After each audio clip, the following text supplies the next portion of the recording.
Hello and welcome to the Flix Forum podcast, where each episode we go back and we look at a Netflix original film in the order of release.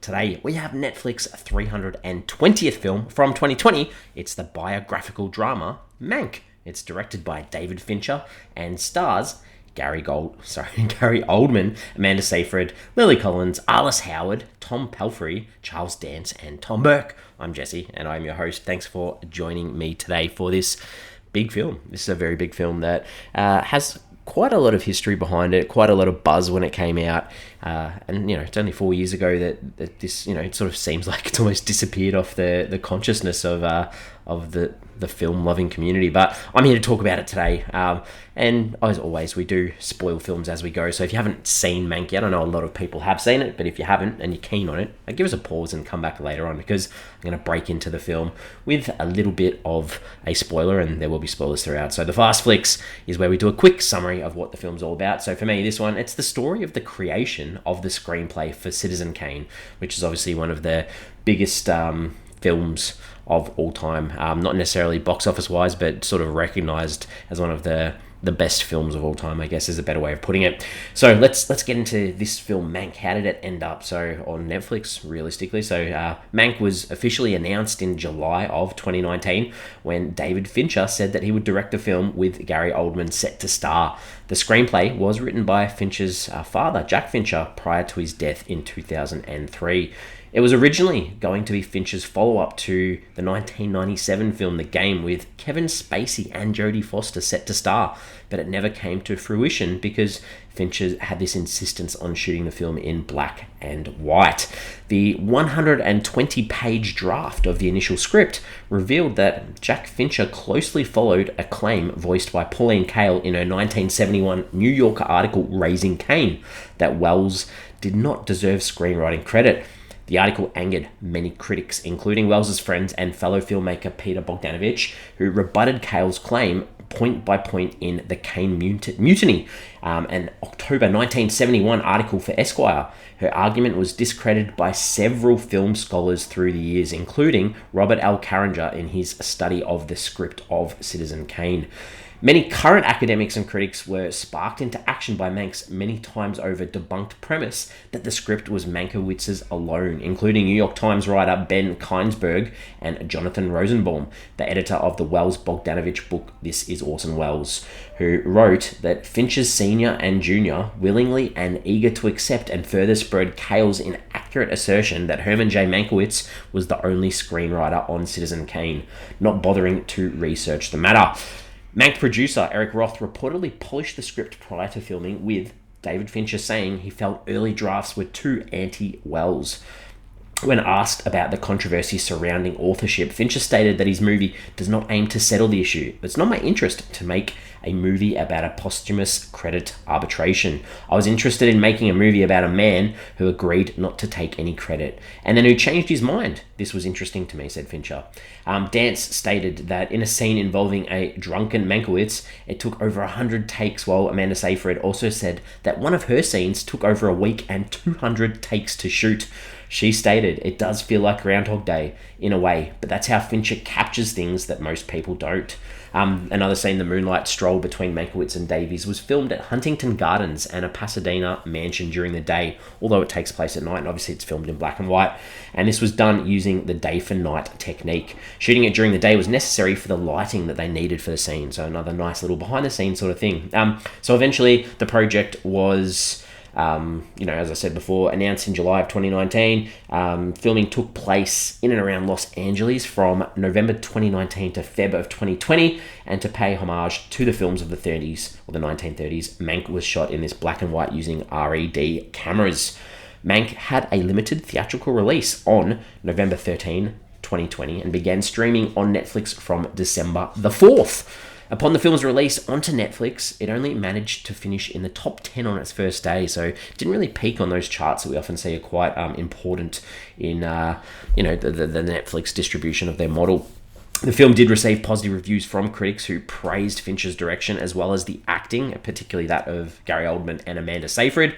with cinematography, production values, and the music score also being highlighted.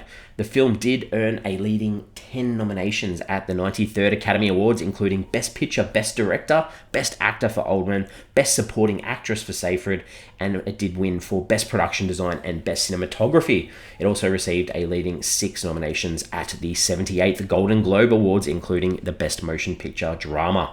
So quite a good story there. I think this cost about $25 million to make. As I said, it did have a short theatrical release, made about $120,000 US, so not an awful lot.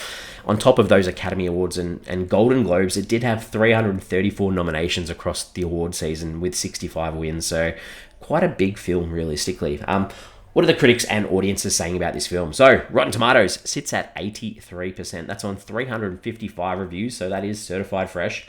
The audience a little bit lower, 63%. That's on more than 1,000 ratings though. IMDb, 83,000 ratings, sits at a 6.8 out of 10, so fairly solid.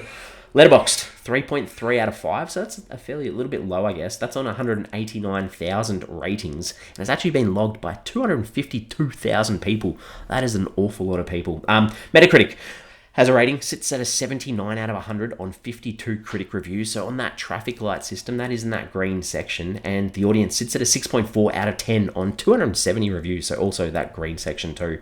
What are my early thoughts? I watched this when it came out and I thoroughly enjoyed it. And I enjoyed it again. I think that Oldman's performance is top notch. It has some sort of aurora around it. Just that old school Hollywood feel, the romanticism, I guess, about that time in Hollywood. That really connects with me too. I understand it probably won't with some people, but for me it did. So I'm in on this film.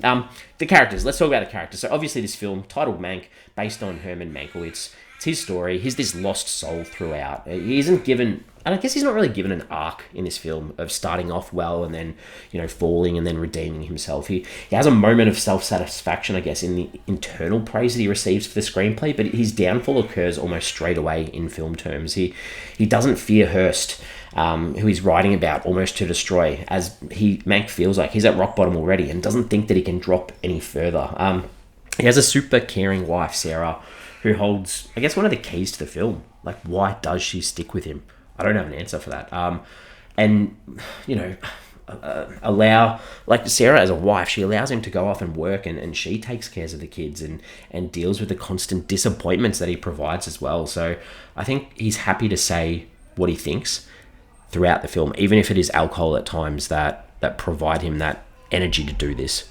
Marion Davies. We're going to talk about Marion. So Hearst, who is obviously almost like the villain. She's his lover. Mank takes, and I'm talking about these characters, I guess, through Mank's eyes. So he takes a liking to her, possibly for the glamour of her position in Hollywood, but realistically, I think it's always made clear that he admires her intellect. She understands that she has nothing to complain about because anything she wants is hers, even if it does take her time to actually love Hearst. So the other side characters, we've got Rita, who's sort of almost like a maid or a nurse for Mank when he set that task of writing this screenplay, and she actually annotates these thoughts for him, and her focus at times is on her partner who's feared lost in the war, and she struggles throughout with her work and the idea of Mank just not being a nice guy, and it takes her almost assistant, this freighter, German migrant, to open her eyes to the soul of Mank and how he's supported refugees from Germany to get to America and help her understand that he's a good guy too. Houseman is this Hollywood dude who's set with the task of keeping Mank sober and on schedule. We see Mank's brother, Joe Mankiewicz. He seems more professional and always addressed as this good-looking guy and sort of that side character there as well. Orson Welles, we see, not really given enough time, I guess, almost a caricature on screen, sort of seen as rash, focus-driven person, does what he wants whenever he wants, almost follows that line of what a lot of Hollywood stories sort of interpret him as a character. And then Hearst, that villain almost of the film, bankrolling MGM, Mank's wage, but someone with deep pockets and the ability to influence when and how and who he wants at any stage. All right, David Fincher. We've done films from David Fincher before on this podcast. Obviously, he directed The Social Network, Gone Girl, Zodiac, Seven, these films that you'd know of, and the recent film The Killer, which we have a bonus episode out for too. So get on board and listen to that if you can. Let's talk about some scenes. There isn't anything that doesn't work in this film for me, so it is really hard to identify a specific scene. So a lot of this, I guess, will be about the moments or the ways the narrative was told. So I really like the use of the screenplay text on the screen to set the scene between the non-linear storytelling moments, which I thought was excellent as well, by the way. Houseman, we have this scene where he's talking to Mank about his writing, being all over the place, jumping around, needing to be simplified, as it's too much for a motion picture audience. I thought this was really well done because it's relevant to how this film was edited as well. So I thought that was good. Louis B. Mayer, we see that we see this scene where there's a walk and talk almost through the halls of the MGM studios with Mank, and he talks about his 3 rules for MGM, which is like, number 1, art for the art's sake. He spends millions of dollars on films a year that he never releases, and the second rule about the star of MGM being Leo the Lion, and the third one about MGM standing for the whole family. And this leads to Mayer walking out onto this stage to talk to the MGM family, all of the actors, the actresses, and asking them to take pay cuts, which really showed how he didn't care about this family rule. I love all the little film Hollywood references throughout. There's so many. Like, every time you watch it, you pick up on something different. I thought that was excellent. Shelley's little side story, it was sad, about him wanting to work so bad that he does the work for Hearst that he can't forgive himself for. It's very sad, but really well done. Just this side little story put in there too. The election night party, just some really cool camera work and shots that I'm not going to go into, but I thought that was cool. Mank tells his brother that he's washed up and has been for years. Just that recognition of where he is and who he was, I like that too. And finally, Mank being drunk and making that scene at Hearst's place at the end. Probably went on too long, but the projectile vomit, that was funny. All right, themes, ideas. What's this film trying to say? So obviously alcoholism, that leads in, I guess, from that last point, but the impact it can have on family life, on careers, on the ability to live as well.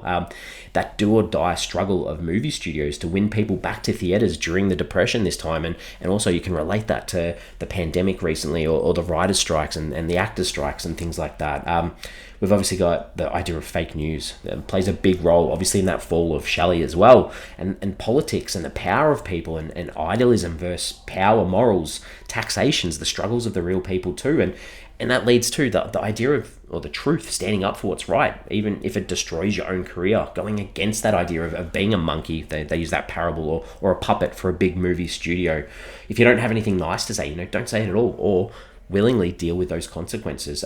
Also, the idea of film not just being about entertainment, but including literary moments like interpretation. I really like that too, that magic of movies, which they touch on too. What did I take away from this one? I think, obviously, you'll have more context around this film if you've seen Citizen Kane. So, because there are so many references, but a really good companion piece, I guess, is to watch this documentary called The Battle Over Citizen Kane. It's on YouTube.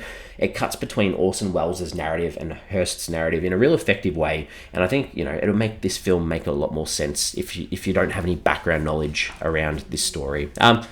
Questions, ponderings. I spoke about this before. Sarah, why does she put up with Mank? I don't know. I don't know, but her love and her support throughout is so critical to him as a character. The movie capital of the United States is depicted here. So we're talking about Hollywood. It's depicted here where almost nobody is happy in their work or proud in it, for the matter. That's from RogerEbert.com. I thought it was an interesting sort of comment because, this is about Hollywood, glitz, glamour, and a lot of the characters in this film, it's the sadder side of their story. So I thought that was an interesting little take. For me, I think, why did they not show us a scene with Welles and Mank fleshing the story out? It would have been great to see Orson Welles and him debating the story or changes that needed to be made. They sort of left Welles out, and I guess that's that reason, because they wanted this to be Mank's story, but I thought that would have been a nice little touch.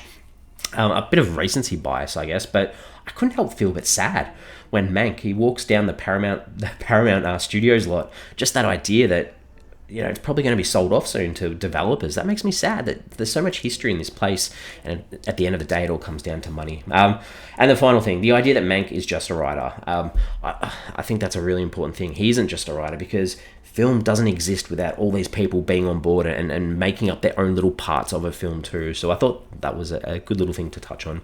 All right, I'm ready to wrap it up. We give the film a rating out of 5.